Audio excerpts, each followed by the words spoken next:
안녕하세요. 새롭게 오셔서 주영훈입니다. 안녕하세요. 송주인입니다. 안녕하세요. 이정수입니다. 하나님이 일하실 때는 항상 기적이 따르게 마련인데요. 오늘 체험하신 분도 바로 그 기적을 체험하셨다고 합니다. 네, 맞습니다. 어느 날 갑자기 하나님께서 재능을 주셨는데요. 그 재능으로 지금 남아프리카 공화국을 선교로 함께하고 계십니다. 이야. 그 재능이 바로 기타 연주랍니다. 이거 너무 신기하죠? 바로 만나보도록 하겠습니다. 송요한 선교사님 모시겠습니다. 어서 오세요. 안녕하세요. 딱 음악 하시는 분처럼. 네. 저는 딴 분 오신 줄 알고 네네. 장롱 목시 오신 줄 알고. 머릿결이 찰랑찰랑하신 게 아주 그렇네요. 김경호 씨, 박광규 씨 세 분이 또 앉아서 뒷모습 보면 제가 깜짝 그분들 놀라겠습니다. 참 좋아합니다. 네. 너무 좋아합니다. 멀리 남아프리카 공화국에서 오셨네요. 네, 맞습니다. 네. 그곳에 사신 지 얼마나 되셨어요?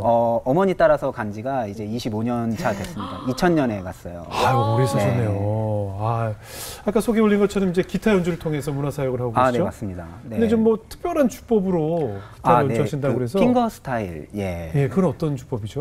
일단은 기타가 네. 한 대지만 이제 밴드처럼 이제 드럼, 베이스, 하모니 이런 걸 이제 기타 한 대로 다 표현을 하는 주법이에요. 그러니까 우리 비트박스 하면서 여러 소리 내는 거 봤는데 비슷하게 기타 한 대로도 밴드 소리 같은 그런. 잠깐 먼저 맛배기 좀 볼 수 있을까요? 네네네. 제가 기타를 들고 왔는데 네네네. 이 기타가 튜닝도 조금 다릅니다. 그래요? 제가 음악을 전문적으로 배운 적이 없어서 제멋대로 배워가지고 기타 튜닝도 정말요? 스탠다드로 쓰지 않고요. 이게 기타 쳐보시는 분은 아실 거예요. 6번도 안 맞습니다. 네, 이게 E가 아니라 D고 뭐 이제 좀 소리부터가 다릅니다. 근데 이게 시작을 할 때 보통 밴드에서 이제 드럼이 제일 중요하잖아요. 네네. 그래서 드럼 소리를 이제 제가 손으로 여기를 쳐서 킥베이스 같은 소리를 냅니다. 이런 식으로. 그래서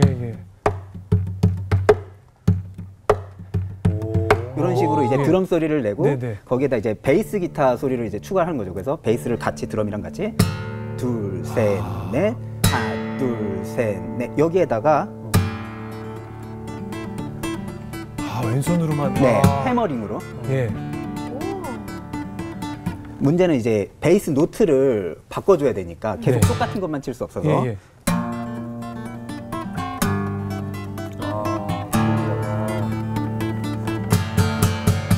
이제 이게 재료예요. 그래서 요거를 하나로 모아서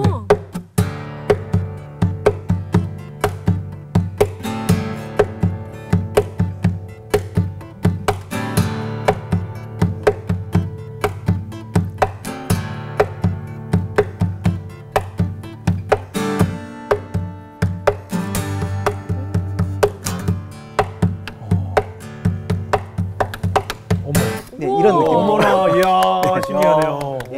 그래서 아프리카에서는 요거 한 대만 있으면 밴드가 온 줄 알아요. 녹음을 한 것. 근데 사실은 제가 혼자서 하고 있으니까 참 신기하게 다들 여겨주시더라고요. 그럼 이걸 혼자 그러면 습득하신 거예요? 그렇네요. 그래서 사실은 제가 기타를 굉장히 늦게 배웠고요. 29살 때 기타를 처음 시작했습니다. 29살 때 많이 외로우셨어요? 그렇나 봐요. 친구도 없이 혼자 방에서. 저도 옛날부터 딱따라닥 이런 거 엄청 많이 했거든요. 제가 주영훈님 너무 좋아하는 작곡가님이시고 정말 훌륭한 음악가 분이신데 저런 걸 하셨군요. 저 이거 엄청 많이 했어요. 딱따라닥 이런 거. 그래서 기타랑 놀다 보니까 정말 하나님이 큰 선물을 주신 것 같아요. 이 선물을 통해서 아프리카에서 지금 사역을 하고 있는데 하나님께서 신기한 재능을 주셔서 선교지에서 사역을 하시면서 또 귀한 재능을 사용하고 계시군요. 참 놀랍습니다. 아까 말씀하신 것처럼 어머님이 이제 선교사님이셨나 봐요? 네, 맞습니다. 그래서 어머님 따라서 남아프리카 공화국으로. 어머님은 어떻게 또 그곳을 향하게 되셨을까요? 어머님은 이제 되게 늦은 나이에 선교사로 파송을 받으셨어요. 그러니까 제가 중학교 2학년 때쯤 이제 아버님이 이제 불의한 일을 당하시고 어머님이 이제 한국에서 이제 경제적으로도 지내시기가 어려운 상황이었는데 한국에서는 이제 계속 보내는 선교사 사역을 오랫동안 하셨어요. 이제 불꽃 선교회라는 이제 선교회를 조직하셔서 회장직을 맡으시고 거기에서 정말 많은 선교사님들을 한 17년간을 그렇게 이제 보내는 선교사로 헌신을 하셨는데 54세가 되셨을 때 인천의 제2장로교회에서 평신도로 파송을 받으셨어요.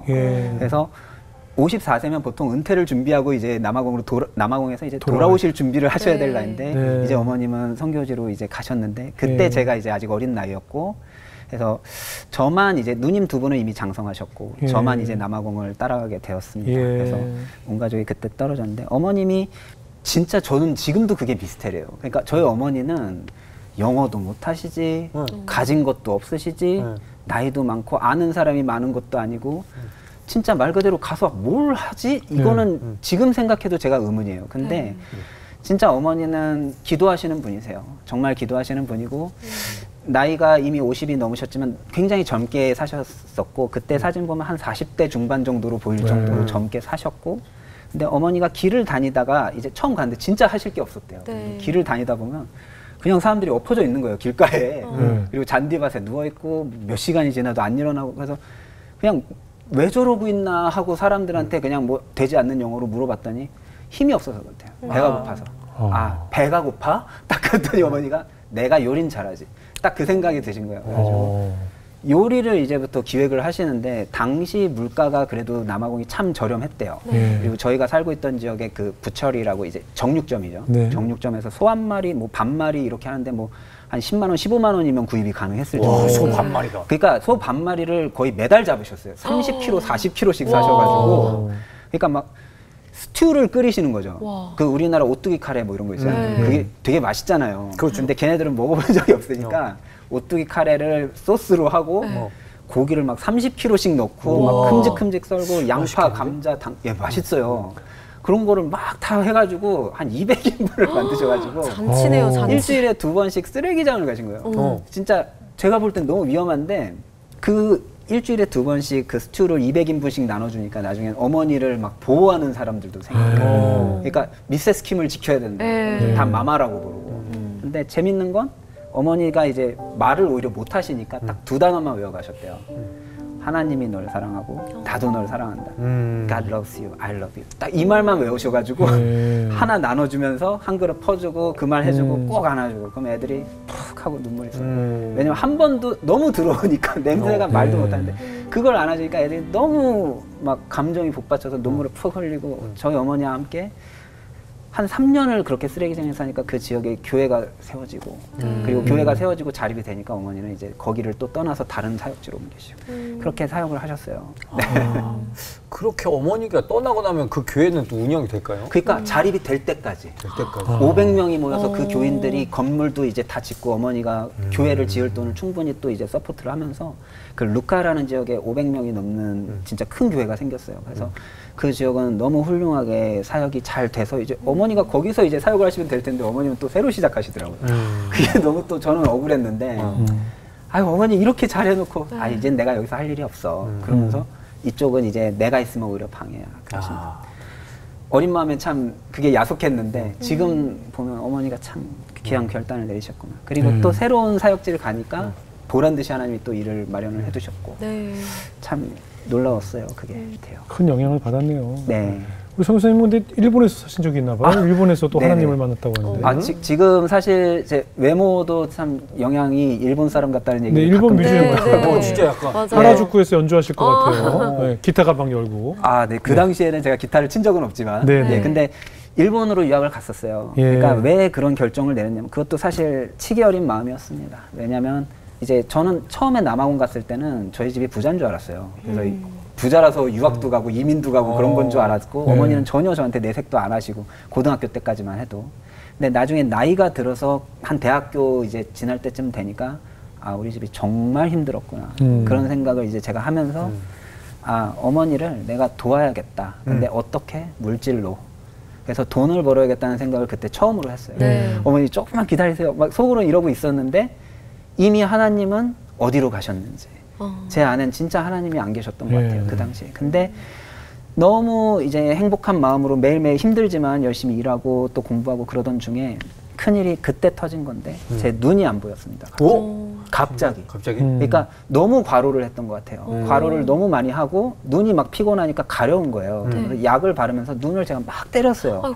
아우 힘들어. 막 그러면서 눈을 근데 한 3개월을 그렇게 때렸나 봐요. 습관처럼. 그러면서 눈이 그렇게 안 좋아지는 줄도 모르고 나중에 진짜 막 거의 때리듯이 막 진짜 눈을 때리면서 혹사를 했는데 과로가 너무 심하니까 하루에 3시간도 못 잔 채로 한 3년을 산 것 같아요. 거기 막 동교태에서 파는 안약 넣고 그런 거 아니에요? 네? 정확하시네요. 진짜요? 아까 밥 먹으면서 네, 안약도 넣고 그 눈에 엄청 안 좋다고 얘기했죠. 네. 근데 눈에 쌓여지는 거. 거기에다가 이제 그 안약뿐 아니라 막 피부염, 막 눈에 땀띠 나고 이런 것까지 뭐 별의별 약을 다 쓰고 근데 문제는 세게 때린 게 있더라고요. 그래서 어느 날 갑자기 스위치 꺼지듯이 아침에 안 보이는데 이거 왜 그러냐? 그런데 이제 하루 정도 자면은 뭐 혹시 과로니까 괜찮아지겠지 하고 시간을 제가 좀 기다려봤어요. 근데 기다려봤는데 똑같은 거예요.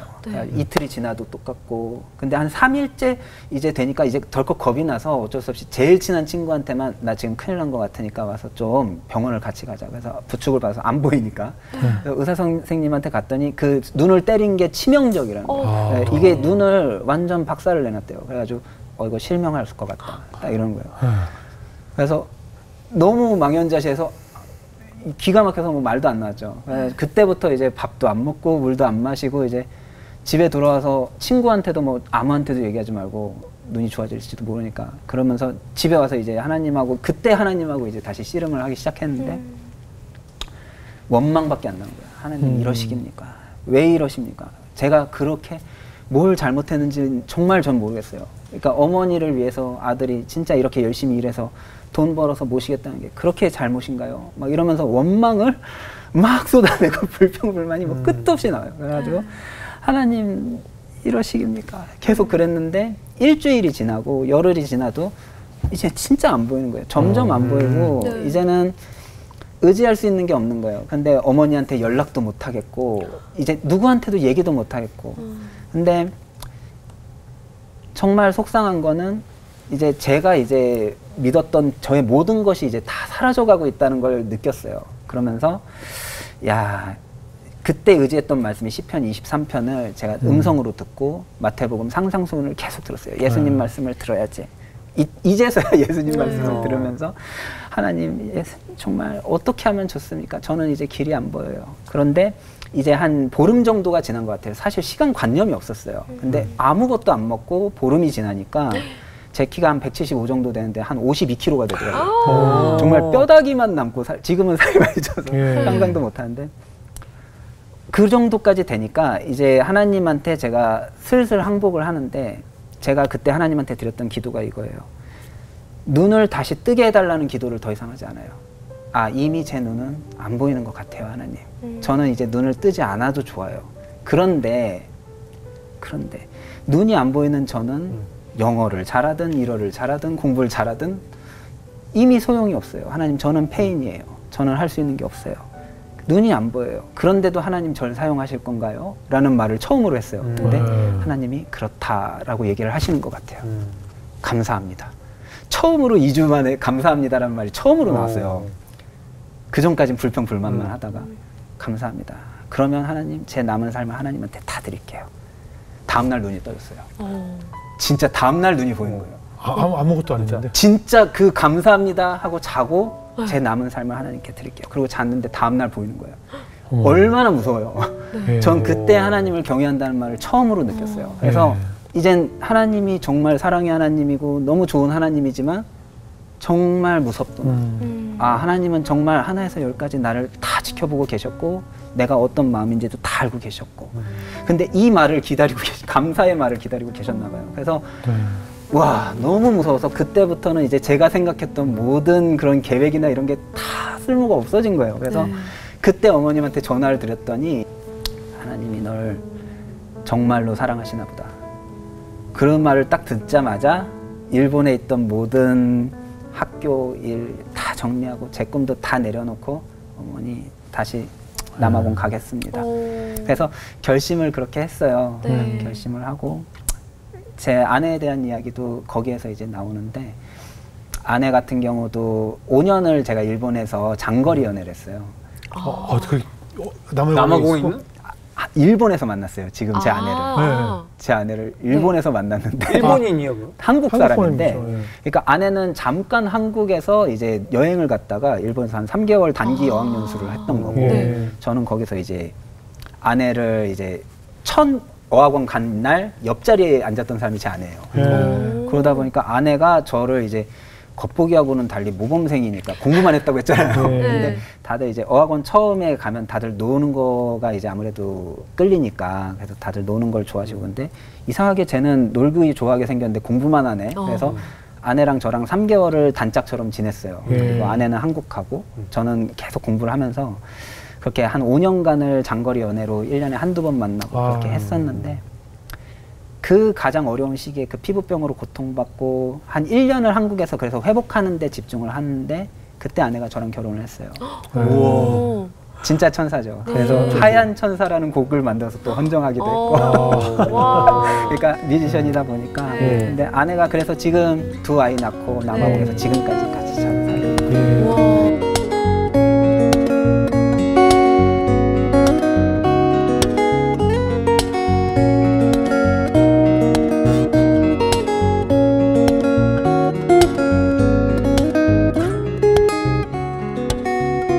감사하게도 이제 기타를 한 3년을 치니까 이제 이 나라 사람들이 듣기 좋아하는 막 호텔 캘리포니아 뭐 이런 에릭 클랩턴 이런 노래들을 제가 이제 열심히 연습을 해갖고 이제 카페나 이런 데서도 이제 공연을 할 정도가 된 거예요. 그러다 보니까 이제 진짜 수익도 나오기 시작하고 막 그런데 이제 어떤 분이 제가 이걸 연주를 막 하는데 호텔 캘리포니아를 치고 있으니까 보통 같으면 되게 좋아하시거든요. 근데 표정이 너무 안 좋으신 거예요. 아니 왜 그러지? 내가 뭐 연주가 그렇게 안 좋은가? 그런데도 끝까지 열심히 하고 있는데 그게 한 나가버리세요.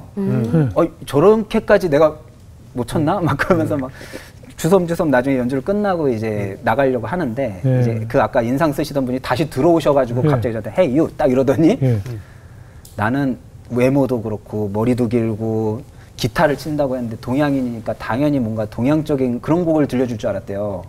근데 호텔 캘리포니아를 쳐서 너무 황당하셨대요. 내가 들려주고 싶은 거 들려주는 거죠. 예, 그런데 그분 입장에서는 동양인이 치는 뭔가 특별한 걸 원하고 듣고 싶으셨던 거죠. 그래갖고 근데 이게 일리가 있더라고요. 그래서 아 그래 내가 한국 사람인데 그럼 뭐 쳐야 되지? 근데 아리랑 말고는 생각도 안 나서 아 어쩔 수 없다. 그래서 만들자.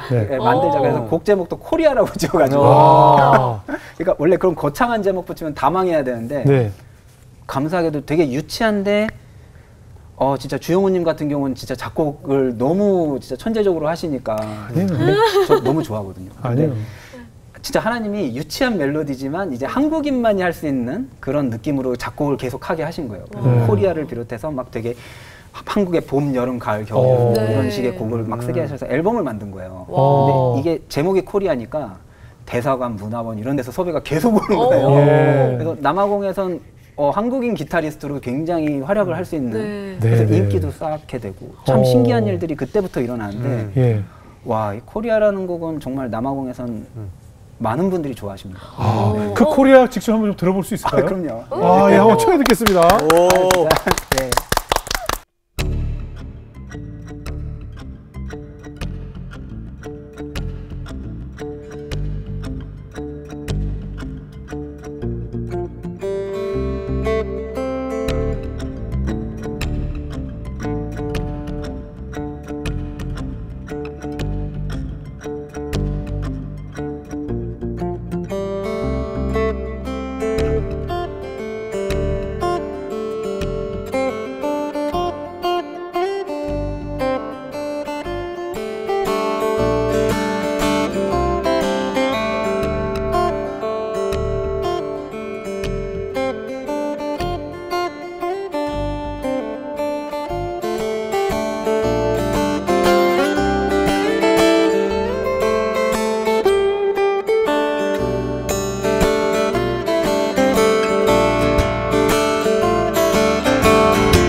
야, 감사합니다.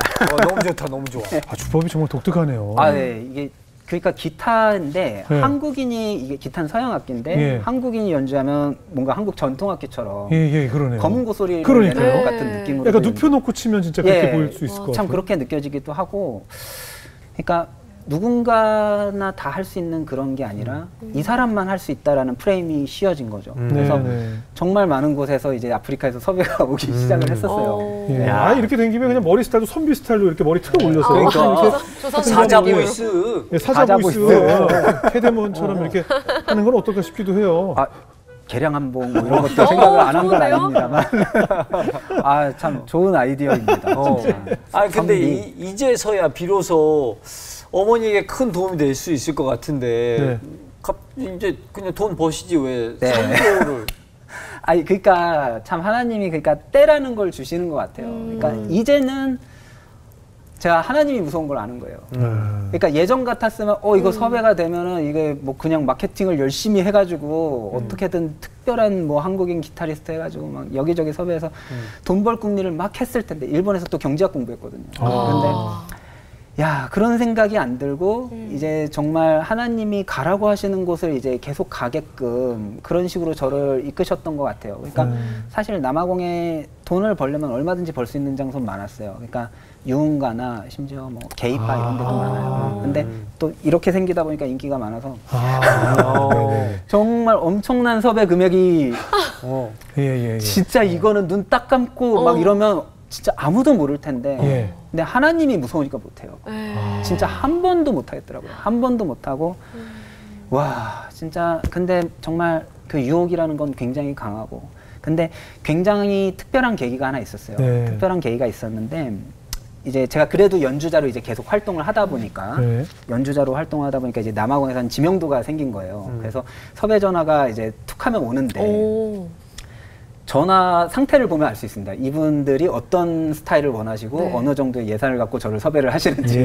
근데 이제 딱 전화를 하시자마자 저희가 모시려고 하는데요. 막 그런데 이게 저희가 사정이 좋지는 않고요. 벌써부터 딱 이렇게 나오는 거 힘드시구나. 오케이, 그럼 걱정하지 마시고 일단 갈 테니까 주소 알려주세요. 했더니 그 뭐 란세리아라는 공항 근처에 어디 작은 카페에서 이제 뭐 시설을 운영하고 계시는데 연주자를 뭐 수요 바자회에 초청을 합니다. 뭐 이런 내용이었어요. 그래서 일단 갔습니다. 한 70km 정도 거리니까 가벼운 마음으로 갔는데 장비를 싸들고 가서 연주를 딱 했는데 가보니까 장애인 시설이에요. 그러니까 중증 장애인들을 사설로 모아서 기숙사 한 20개 정도를 마련을 해놓고 거의 뭐 후천성으로 뭐 거의 뇌성마비 수준의 중증 장애인분들이 휠체어에서 뭐 언어도 거의 부자연스러울 정도로 그러니까 막 공연을 보시다 말고 막 소리도 지르실 정도로 휠체어 아니면 이동도 안 되고, 근데 이런 분들을 케어하시는 분들이다 보니까 아무래도 예산이 많이 필요하죠. 그래서 기금을 계속 모아야 되고, 그러다 보니까 그 세컨핸드 샵 뭐 이런 중고 물품 판매도 하시고 카페테리아도 하시고 공연 수익으로 이런 걸 다 충당을 하시려고 저도 부르신 거예요. 그러니까 보통 그때 당시 수입이 제가 한 번 가면 한 30만 원 정도를 받았는데 한 15만 원 정도를 주시더라고요. 근데도 제가 뭐 마음이 나쁘지 않았어요. 너무 좋았고 이런 공연을 하는데 굉장히 의미가 있고, 그분들은 되게 죄송한 마음으로 섭외를 하셨지만 갔다 왔습니다. 근데 갔다 오는 길에 계속 하나님이 마음을 주시는 거예요. 이거 이대로 오기엔 너무 찜찜한데, 너무 찜찜한데, 그리고 결국은 못 참고 다음날 아침 8시에 차를 타고 다시 갔어요. 거기로. 딱 가서 매니저분과 얘기를 했더니 깜짝 놀라신 거예요. 돈이 너무 적었나요? 하시면서 뭔가 저희가 신뢰되는 일이라도. 근데 그게 아니라 제가 어제 밤새 기도를 하고 잠을 못 자겠더라고요. 그러면서 그 매니저분한테 이제 뻔뻔해요. 제가 엄청 뻔뻔해서 우리 월드 클래스 기타리스트가 왔다고 합시다. 동양인이잖아요. 그리고 우리 광고를 잘 해서 제가 한 2시간짜리 프로그램을 만들 테니까 조명, 음향, 제가 그때 기타 연주뿐 아니라 음향까지 또 어쨌건 공연을 해야 되니까 사람들 모일 수 있는 한 150석까지는 제가 완비할 수 있도록 다 준비를 하고 사람들 많이 초청합시다. 먹을 것도 팔고 앨범도 팔고 수익금 다 기부할 테니까 이 사람들 위해서 우리 한번 합시다. 공연을 한 달 뒤에. 근데 이 매니저분은 이게 무슨 말도 안 되는 소리냐 처음에 막 그러셨는데 제가 너무 막 강하게 막 밀어붙이고 막 뻔뻔해가지고 막 그렇게 얘기하니까 하자고 하면서 막 광고를 막 포스터를 그리고 막 해서 했어요. 수익금이 하루 만에 한 300~400만 원이 나온 거예요. 기적이다 이건 진짜. 그러니까 이분들이 얼마나 짠짠한지 사실 네. 티켓 비용도 뭐 우리나라처럼 비싸지도 않고 막 한 2만 원도 안 돼요. 15,000원 내면 네. 많이 되고. 근데 앨범도 그날은 막 비싸게 팔고 도네이션도 받고 예. 먹을 것도 엄청 비싸게 팔고. 근데 이걸 수익금으로 이 시설을 돕는다고 하니까 다 기꺼운 마음으로 한 7, 80분이 오신 거예요. 네. 저 공연 보라고 한다면 안 오셨을 분들인데. 그때 제가 하나님한테 큰 마음을 받았는데 하나님 제 만족과 유익을 위해서 공연을 하는 게 아니라 이 사람들과 이 사람들의 마음을 엮는 다리 역할을 하나님이 저한테 주셨군요. 그러니까 이 연주가 그냥 제가 사람들한테 잘나고 보여주고 막 이런 게 아니었어요. 하나님 이 사람들한테 복음을 전할 수단으로 주신 건데 이 사람들한테 진짜 필요한 걸 전해주기 위한 다리 역할로 이 기타 연주를 하나님이 사용을 하시는 것 같아요. 그때부터 사역의 방향이 결정이 된 거예요. 그래서 이런 곳을 그 다음부터 찾아다니기 시작한 거예요. 그래서 그게 제 사역의 방향점이 된 계기가 됐어요. 근데 저는 궁금한 게 이 기타 연주를 보고 와 연주 너무 좋다 이렇게 생각할 수는 맞아요. 있는데 그 남아공에 있는 어린아이들이 이거를 어떻게 복음과 연결을 해가지고 보게 되나요? 이게 진짜 핵심인 것 같아요. 네. 이게 가장 중요한 포인트고 사실상 제가 이런 일이 있다 보니까 제가 이제 남아공에서 정말 선교사님들도 찾아가기 힘든 그런 선교지가 꽤 많이 있어요. 위험하고 네. 일단 아이들을 모으기도 어렵고 진짜 말 그대로 전기도 안 들어오고 그런 장소가 있는데 이런 아이들은 단 한 번도 문명의 이 길을 본 적이 없는 아이들이 아직도 많아요. 그러니까 아프리카는 되게 잘 살아요. 네. 남아공은 정말 잘 살지만 그 정말 그림자가 너무 극명하게 대비가 되고 있어요. 그러다 보니까 야, 이 아이들은 그럼 누가 찾아갈 수 있을까? 누가 복음을 전해줄 수 있을까? 그러다가 하나님이 정말 문화적으로도 언어적으로도 이미 저는 거기에서 영주권도 받았고 그러니까 선교사의 자녀로서 참 많은 부분을 하나님이 미리 준비를 해주셨는데 나는 갈 수 있잖아. 그래서 이 현지인들과 이제 이야기를 해서 이 아이들을 모으는 거예요. 모아서 제가 이 아이들한테 사실 먹을 걸 전해줍니다. 일단 처음 가장 중요한 건 먹을 거예요.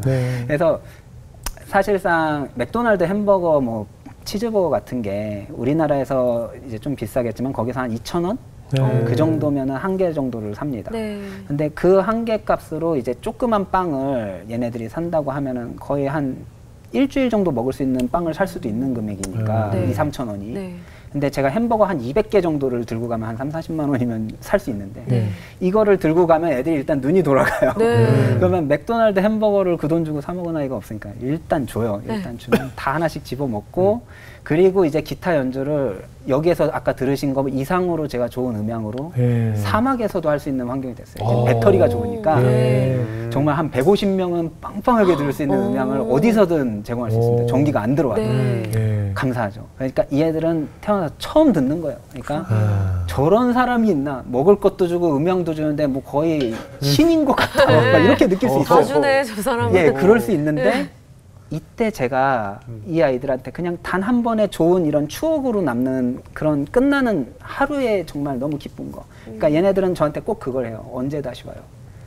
언제 다시 와요? 근데 아까도 말씀드렸다시피 이게 위험하니까 자주 할 수가 없어요. 한 달에 한 번, 많으면 2번이에요. 그런데 이걸 똑같은 장소만 갈 수가 없으니까 제가 한 5-6곳만 가도 벌써 한 7, 8개월에 한 번 돌거나 만약에 10곳이 넘어가니까 이제 1년에 한 번 가는 것도 어려운 거예요.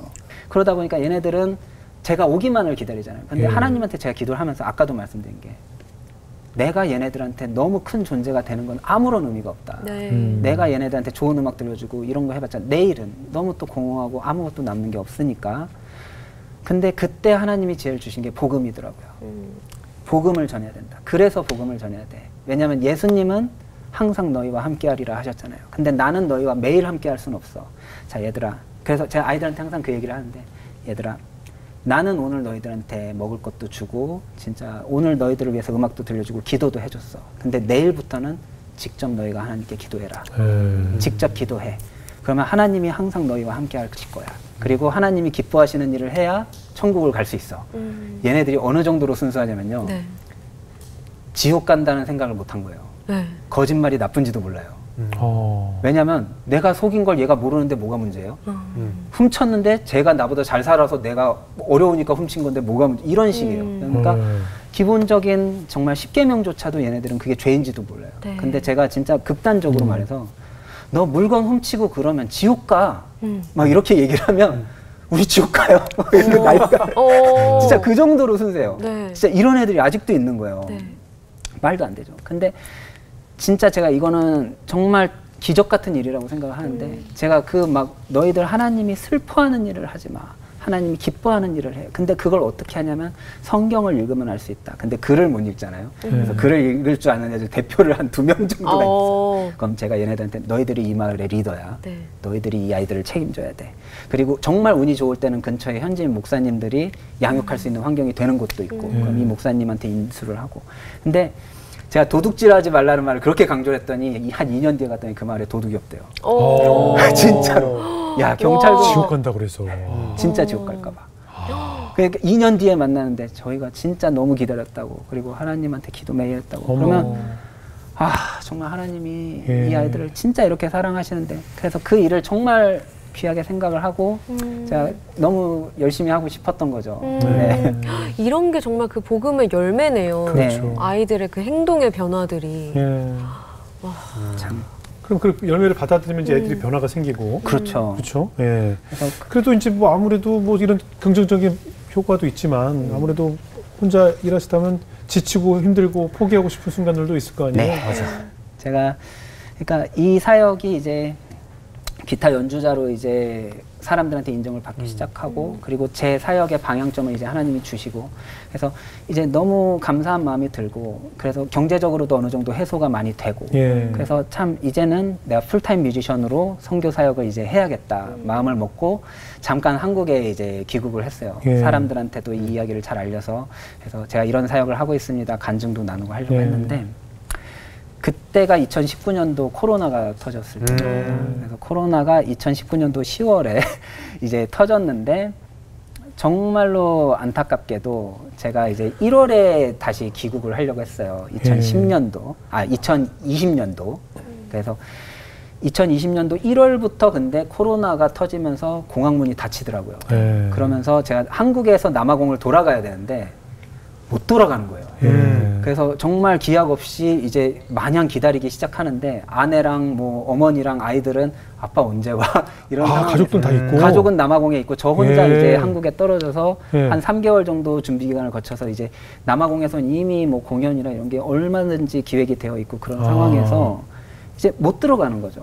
근데 한두 달 있으면 나아지려나 했는데 2020년도 10월 12일 날 제가 귀국한 게 기억이 납니다. 2019년도 10월에 와서 그러니까 1년을 한국에서 기약 없는 기다림을 하면서 그때 경제적으로 정말 핵폭탄을 맞았던 것 같아요. 그래서 수입은 제로고 그리고 제가 이제 공연 기획하고 이랬던 것들이 엄청나게 큰 문제가 됐어요. 왜냐하면 아프리카에 그때 오미크론이라는 것도 아프리카 남아공이 이제 발상지였고 남아공에서 굉장히 엄격하게 이걸 통제를 하기 시작하는데 50명 이상 모임을 갖게 하는 주동자는 뭐 징역을 6개월을 뭐 하고 막 그런 심각한 문제가 있는데 제가 기획한 공연들에 다 제가 이제 책임자로 리스트가 올라가 있고 큰일이 난 거죠. 그래가지고 야 이거 남아공에서 내가 있으면 또 안 되는구나. 그래서 2020년도 제가 그때 10월에 들어가서 2021년도 1월에 다시 한국에 나올 수밖에 없는 상황이 된 거예요. 그래서 그때부터 또 거의 1년 넘게 한국에서 어떻게든 버티면서 기도하면서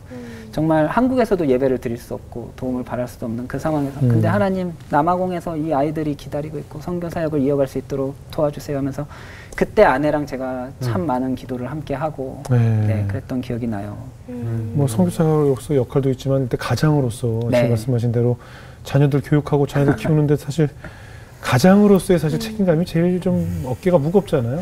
그래서 그때 진짜 너무 돈이 없으니까 제가 근데 마침 그 기억도 납니다. 기도원에서 이제 제가 찬양 인도를 잠깐 할 수 있는 기회가 있었어요. 그래서 다들 힘드시니까 다 마스크 쓰고 이제 찬양 인도 하시고 뭐 제가 기도도 하고 막 그래서 하나님이 우리를 책임지시고 너무 우리 하나님이 우리를 지켜주시고 그렇게 해서 은혜 성령 충만해서 딱 돌아왔는데 메일을 받았는데 학비를 못 냈으니까 아이들을 학비 낼 때까지는 집에서 보내지 마십시오라는 메일을 받은 거예요. 아이고 큰일 났구나. 저는 한국에 있고 아이들은 남아공에 있는데 아내는 속수무책이었고 기도했죠. 근데 그때도 기도할 때 정말 기적적으로 그 기도원도 돈이 없을 텐데 거기 원장님이 아 이거 선교사님 꼭 드려야 될 것 같다고 하면서 딱 아이들 학비 낼 정도만 딱 주셔서 그 돈 바로 성공하고 그랬던 적도 있고 참 그 시기가 가장 어려웠었던 것 같아요. 코로나 시기가. 엘리야의 까마귀의 은혜를 체험하셨네요. 매일매일 그게 아니면 그러니까 기도 아니고 은혜 아니면 제가 살 수가 없었던 것 같아요. 그때 즐겨 부르셨던 찬양이 있다고 하는데. 네.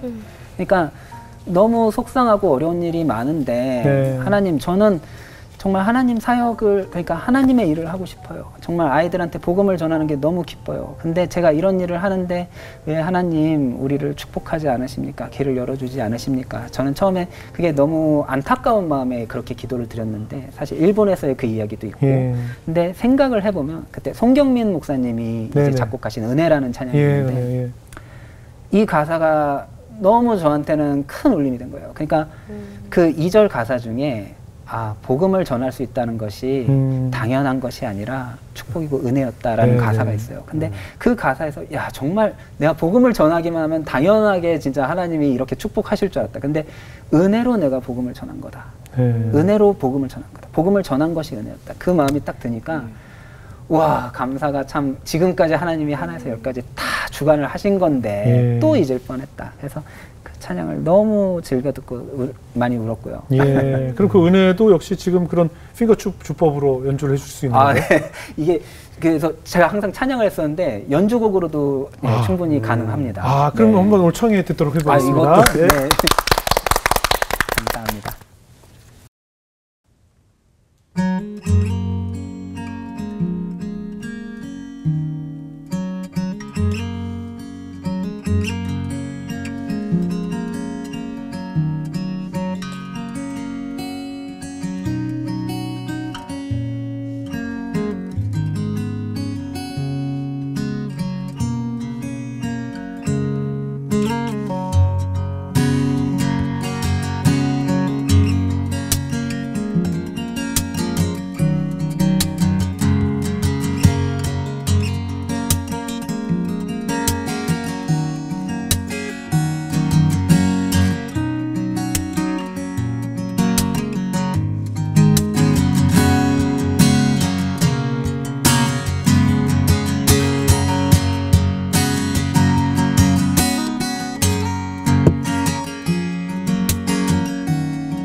저는 오늘 선교사님 말씀 들으면서 때로는 내가 복음을 전하는 일이 이거 하나님이 좋아하시겠네 이런 약간 교만의 마음? 뭐 내가 뭘 좀 했네 하는 마음이 들 때가 있었거든요.